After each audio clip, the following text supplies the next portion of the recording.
Hello, it's Karen Burniston here with an assembly video for one of our die sets. This is die number 1070, the frame pole pop-up, and you can check out all of our die designs at karenburniston.com.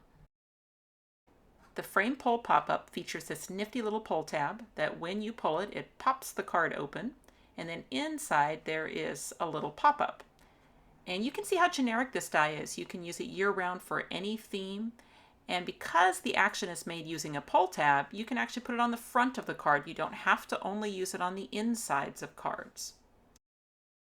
The die set includes 12 individual dies, and the first three I'll use are Big Smiley Square, Big Solid Square, and my pull tab. And those three dies I will cut just out of a regular 80-pound cardstock. I'll use white.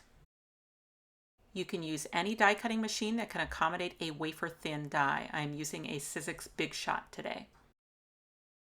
I call this piece Big Smiley Square because there is a smiley face up at the top, and right below the smiley face is a score line that should be a mountain fold. Now the white cardstock I chose is a little coated, so I'll use a bone folder to help me with that fold. And then I will unfold so that it's back to a square again. Big Solid Square can just be set aside, and then on my pull tab I need to work the three folds in the piece all as mountain folds. So just above and just below the arrow I want those two folds, and when I do mountain folds with die cuts I like to fold towards myself first and then immediately reverse it. I just find that the piece folds easier as a valley first and then reversing it into a mountain. And then on all three of those, since I've got that coated cardstock, I'm just going to reinforce those folds with a bone folder. Okay, let me unfold this piece. And down here around the arrow, I'm going to fold in my tapered tab and glue it. But before I do that, if I'd like to add a little color to the inside of that tapered tab, it will actually shine through the arrow cutout in the finished card. So that's a very quick way to get some color into the arrow. And you don't have to worry about bleed because it's going to fold over one more time. I will use glue for this, my Lineco Neutral pH adhesive in my fine tip bottle. We do sell both of those items on our website. And I'll add that glue around the arrow and then around the edge of the tapered tab. And that way I can avoid that arrow with any glue as I fold over the tapered tab to adhere it. So just pinching that for a second until my glue sets up, I now have a blue arrow. I'm going to fold once more and glue down again, but this time I want my glue not to come all the way out to the fold line. I want to leave a little lip that's unstuck. And that will be used in the finished card to keep my card closed until I pull the tab. So don't have to do any measuring, just come down a little bit and leave a little bit unstuck. The other end of our pull tab is Smiley Tab. And Smiley Tab is going to go up behind Smiley Square and then fold it over at the top so that the smile faces line up. So super easy to get good placement on that. Just put Smiley Tab from behind Smiley Square, add a little adhesive to the back of Smiley Tab, and then just press it down onto Smiley Square. And you can see what'll happen. The pull tab will actually make that fold line that's below the smile faces, it'll make that move. And what's going to finish out our pop-up is going to be to add some adhesive all over the long portion of Smiley Square above the fold, and then just line up the corners of Big Square right onto Smiley Square. So just a simple little mechanism. Once we install it on the front of our card, we'll be able to pull the tab and then the big square will pop up. You can put this on any size card. I'm doing a top fold 4x4 today, which means a 4" by 8" piece of cardstock scored in the middle for folding, and then I just added a panel of pattern paper that was just a little bit smaller than the 4" square. And then placing my mechanism where it will eventually go, I am going to just take a pen and mark the center of that arrow, just right on the edge of my card. And the reason for that is I decided I was going to punch out a little semicircle from the bottom of the card to make it easier to use the pull tab. So you don't always have to do that, especially if you're using a larger card, you probably wouldn't want to, but if you happen to be doing a little 4x4 where the edge of the pull tab is right on the edge of the card, then that's a way that can make it really easy for people to grab it. And I used a 1" circle punch for that. The mechanism gets attached to your base card using adhesive only in the lower two corners. And I am just using a tape runner to get this positioned on the card because I do plan to reinforce that with something stronger. But once those two corners are attached, then your mechanism will start working. You can pull the tab, the top square will flip open. But since it's only those two corners that get attached, I am a fan of putting either a strong bit of glue or glue dot underneath there, or even just adding brads or a staple. I just like making sure it's nice and secure. The rectangle die in the set is sized to decorate inside the card. So when it's popped open, you can use that rectangle die to cut some pieces of paper to fit into each side of the card with just a little shadow around the outside. And if you've used staples, this is a great way to cover up those staples.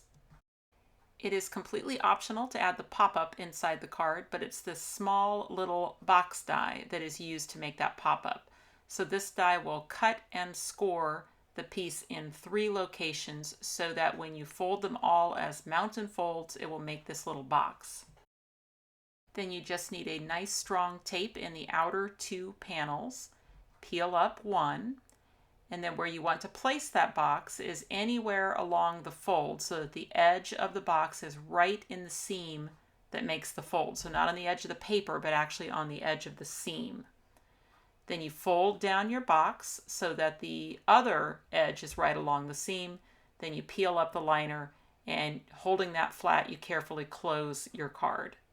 And that will attach the other side of the box, making just a simple little box platform inside your card.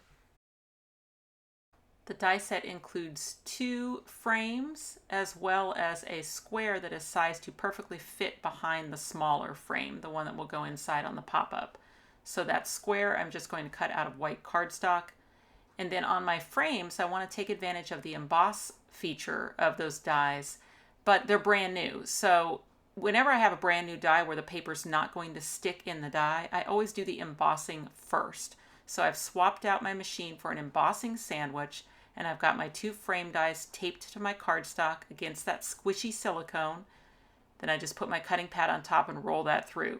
So by doing the embossing first, the paper will actually stick in those dies, making it really easy to just swap out your sandwich for a cutting sandwich and run it back through again. If you do it the other way, which is cut first and then emboss, you always have to end up putting that paper back in the die, and they have a tendency to slide. So on brand new dies, I always emboss first. That texture looks great, just tone on tone, but you can also choose to use the die as a stencil to add color to those raised portions. So that gives a nice highlight, and I'll do that on both of my frames.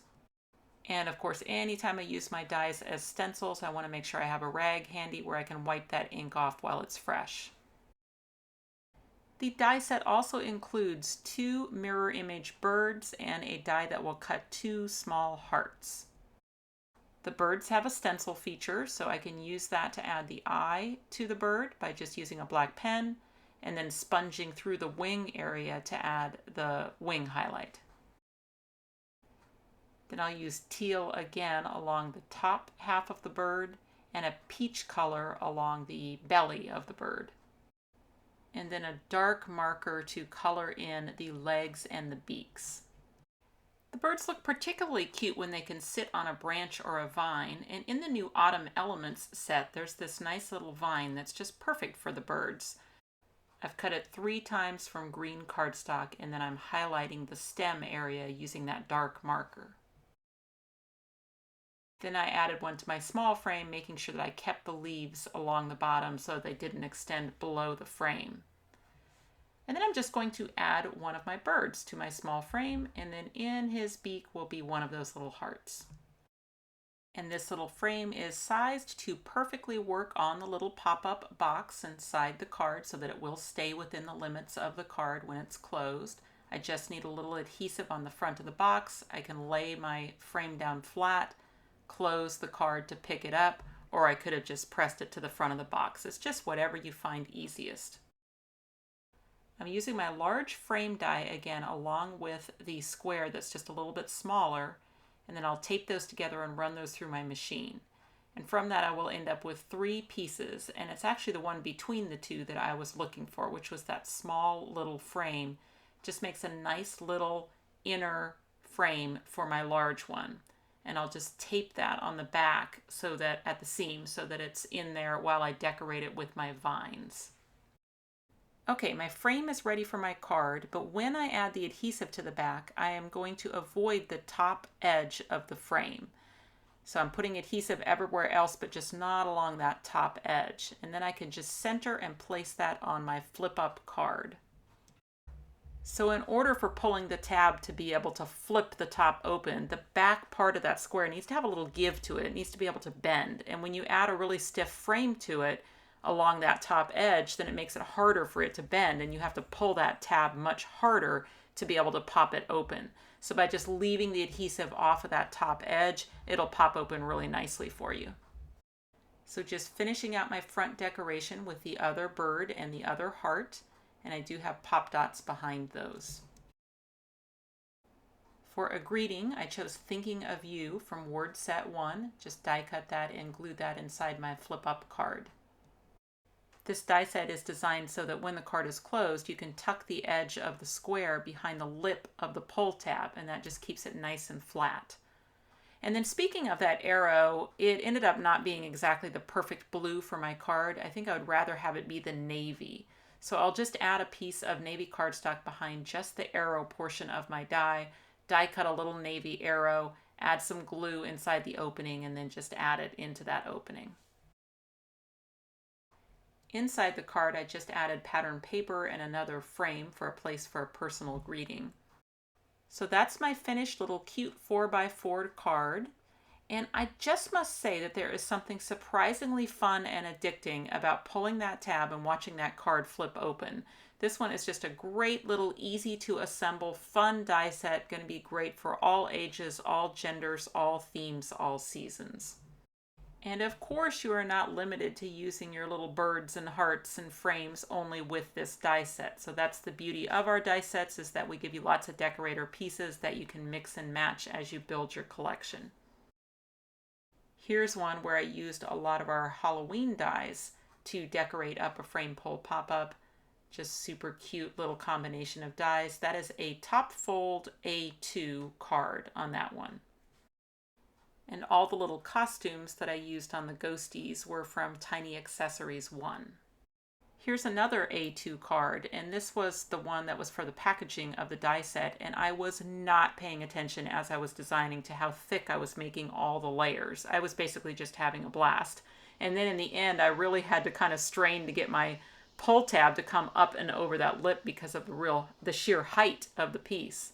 But one thing you can consider is, if you've got a lot of weight on your layers like that, you don't necessarily even have to hook the little arrow pull tab. It'll be fine just hanging below the frame, so don't feel like you always have to hook it. Fran Sabad combined our autumn dies with the frame pull pop-up for this card. The frame pull pop-up is perfect to use with all of your small stamps, as Frances Byrne did here for a cowboy version and then also for this sweet Christmas version. Our animal dies are also sized perfectly for the frame pull pop-up. Fran Sabad used the reindeer on this one. Karen Aiken also used the reindeer, and she added the squirrel inside her frame pull. Please do ask for our products at your local independent stamping and scrapbooking stores. We love to find more stores that would like to carry our products, and that way you can shop locally and we can support those stores. Otherwise, you will find this die on our website and some of your favorite online retailers starting September 2018. Thanks for watching. If you click on the website link, you'll go to KarenBurniston.com, where you can find out information about purchasing these dies, as well as links to all my other social media accounts. You can subscribe to this YouTube channel and check out some of my other videos. Thanks so much for watching, and I'll see you next time.